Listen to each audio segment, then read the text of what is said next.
Hello, I'm Pete Wernick, also known as Dr. Banjo, and I'm openly secular.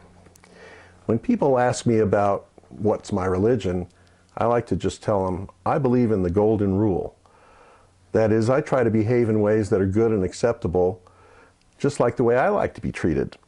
It's sometimes hard to remember that, but that's my goal. To do the right thing, try putting yourself in someone else's shoes.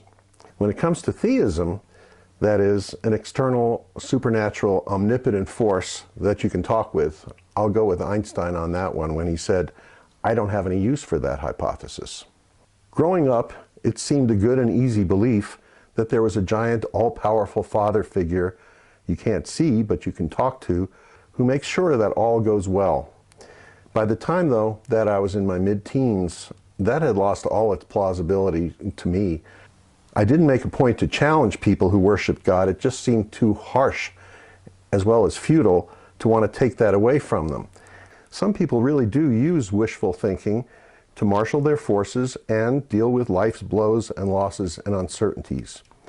In the bluegrass music world that I've been part of since I was a teenager, there are a lot of folks deeply into Christian traditions. And I've sung hymns with them many a time, and I can empathize well with their commitment to their faith, and I don't seek to challenge it. With so many people assuming everyone nice believes in God, it can be intimidating to show my honest beliefs. Back in 1989, I was one of 184 people who survived a very terrible plane crash that killed 112 people. In the wake of that, many people came up to me and would say things that indicated they thought that a superior being must have saved my life. That didn't wash very well with me because as I thought about it, why would any omnipotent, kind being want to save my life and ignore the lives of all these kids and lots of people on that plane who were completely innocent? Why would they have died, and why would they have sometimes had terrible deaths if there was somebody like that in charge? So it was very hard to talk about that, but that was the way I felt about it. I'm married to a woman who became a devout Catholic about 12 years after we became a couple, and that was a challenge at first.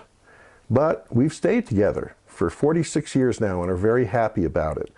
Coexistence is possible, it turns out, because, as I see it, what you believe is not as important as what you do. The golden rule is great common ground between theists and non-theists. Because so few secular people identify themselves that way, I see a problem in how that gap can lead others to think that there aren't that many secular people.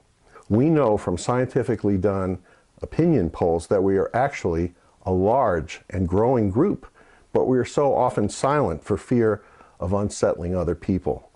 So, if one by one we could just identify ourselves quietly without menacing anyone, the rest of the world will know.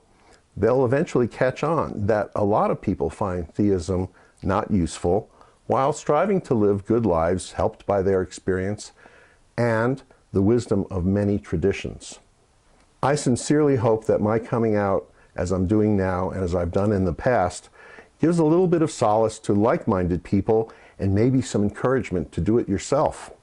For whatever risk is involved, sharing something that's true about yourself is at least an honest act that can bring you closer to others.